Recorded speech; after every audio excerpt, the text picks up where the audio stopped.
The 5-year rule allows the government to take your home, and most older adults do not discover it until it is far too late to fix anything. If you are 65 or older, if you own a house, if you have any savings whatsoever, you must understand exactly how this rule operates, because the people who should be explaining it have a powerful incentive to remain silent. There is one particular document that can stop this entire chain of events before it even starts. But most estate lawyers will not mention it unless you specifically request it by name. I will tell you exactly what that document is called before this video ends. The rule is known as the Medicaid 5-year look-back, but that label is misleading. It is not really about reviewing your past. It is about penalizing you for actions you took when you had no idea you were doing anything wrong. Here is how it works. If you ever require long-term nursing home care, and the average stay in this country now costs over $18,000 per year, you will almost certainly exhaust your savings. Therefore, you will need to apply for Medicaid to pay the bill. But before Medicaid pays even $1, a state caseworker will examine every bank statement, every property record, and every gift you made during the previous 60 months. Every single transfer, every check to a grandchild, every car title you signed over, every dollar you moved. Then they calculate a penalty. The penalty is not a simple fine. It is something worse. The state adds up everything you transferred during those 60 months and divides it by what is called the Regional Penalty Divisor, which in most states ranges between $10,000 and $12,000. The result equals the number of months you are disqualified from Medicaid coverage. During those months, you must pay for the nursing home out of pocket at more than $9,000 per month, even though the reason you applied for Medicaid is because you do not have $9,000 per month. This is the trap. You gave away the money so you cannot pay. But because you gave it away, the state will not pay either. So who pays the facility? The nursing home does not care. They will sue. And the first asset they will target is your house. Most people assume this rule only affects large transfers. That is incorrect. The look-back reviews everything. A $400 holiday check to your granddaughter counts. Paying for your son's wedding counts. Helping a grandchild with tuition counts. Canceling a loan to a family member counts. Selling your car to your nephew for $1 counts. Even charitable donations above a certain limit may count, depending on your state. There is no birthday exception. There is no holiday exception. There is no "I did not know" exception. The federal annual gift tax exclusion, which currently sits at $19,000 per person, has nothing to do with this. That is an IRS rule. Medicaid is a completely different system with its own standards, and Medicaid does not care what the IRS allows. A gift that is perfectly legal under federal tax law can still trigger a full Medicaid penalty. Most seniors do not understand that difference. Therefore, they assume their gifts are protected. They are not. Now here is where it becomes even worse, and this is the part that tears families apart after someone passes away. If you are married and your spouse enters a nursing home, you might believe the law shields the healthy spouse who remains at home. There is a safeguard. It is called the Community Spouse Resource Allowance, and in 2026, it is set at $157,920. That is the maximum amount of countable assets the at-home spouse may keep. Everything above that figure must be spent down before Medicaid will contribute a single dollar. $157,000 sounds substantial until you realize what it must cover. Property taxes, home repairs, Medicare premiums, groceries, fuel, prescriptions, emergencies for the rest of the healthy spouse's life, which could be 20 years. That works out to roughly $657 per month.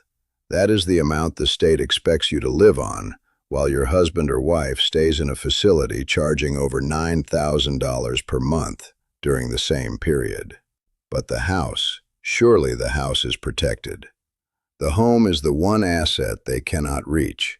That is what nearly every senior in America believes, and it is incorrect. The home is exempt while you are alive and residing in it.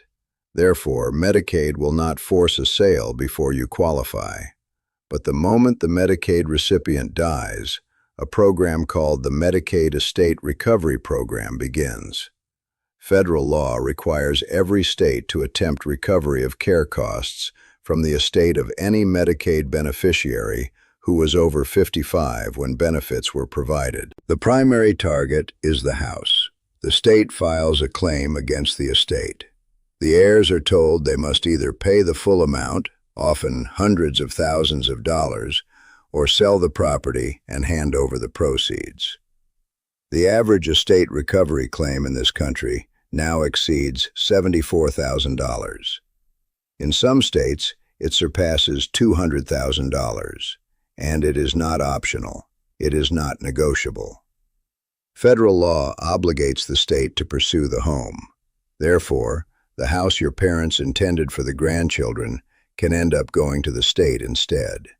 And in 29 states, including Pennsylvania, North Carolina, New Jersey, Connecticut, and Georgia, there are additional statutes called filial responsibility laws. These laws state that adult children can be held financially liable for unpaid nursing home bills of their parents. For decades, these laws were rarely enforced, but beginning in 2012, after a Pennsylvania appellate court allowed a nursing home to collect $93,000 from an adult son for his mother's care, enforcement increased. Therefore, the danger is not only that the state claims your house. The danger is that after the state completes recovery, the nursing home can sue your children for any remaining balance.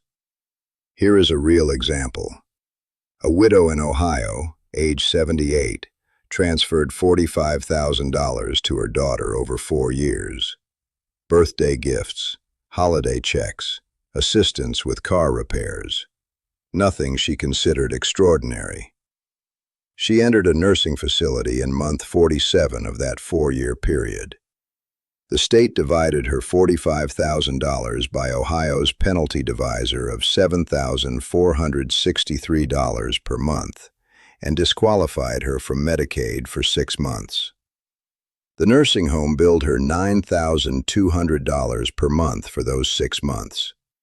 The total bill was $55,200. She did not have it.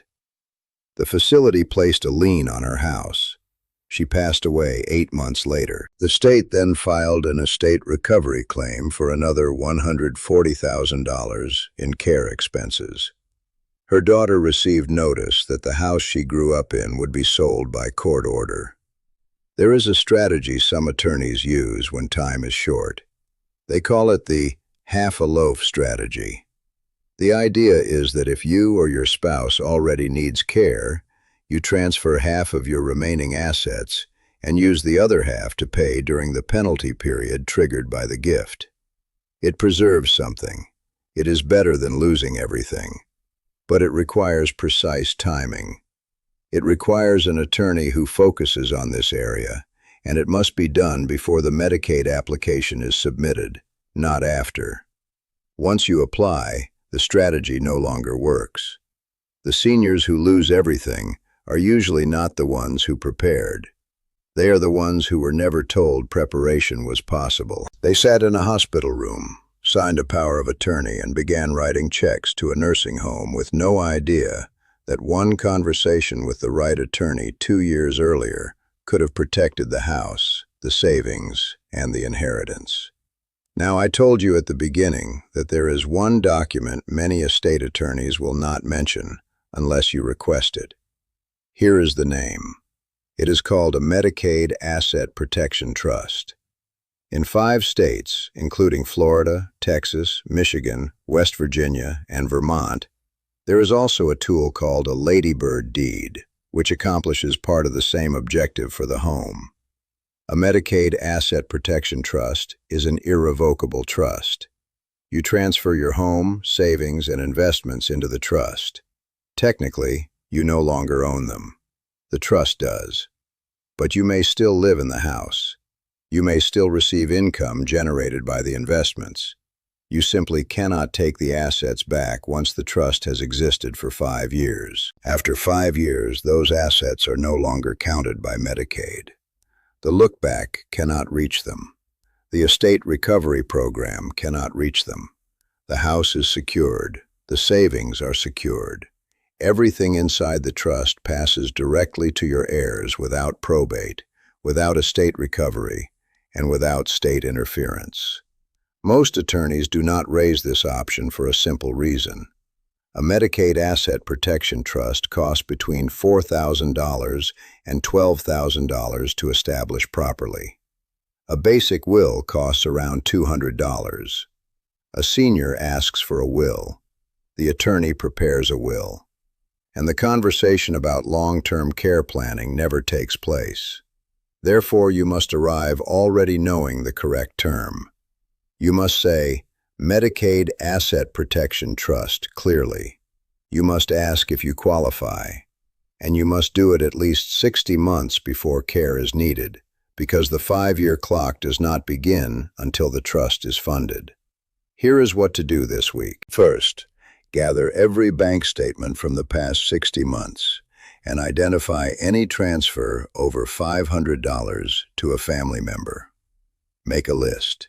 You need to understand your exposure before speaking with anyone. Second, locate an attorney certified specifically in elder law. The credential is CELA, Certified Elder Law Attorney. A general estate planner is not enough.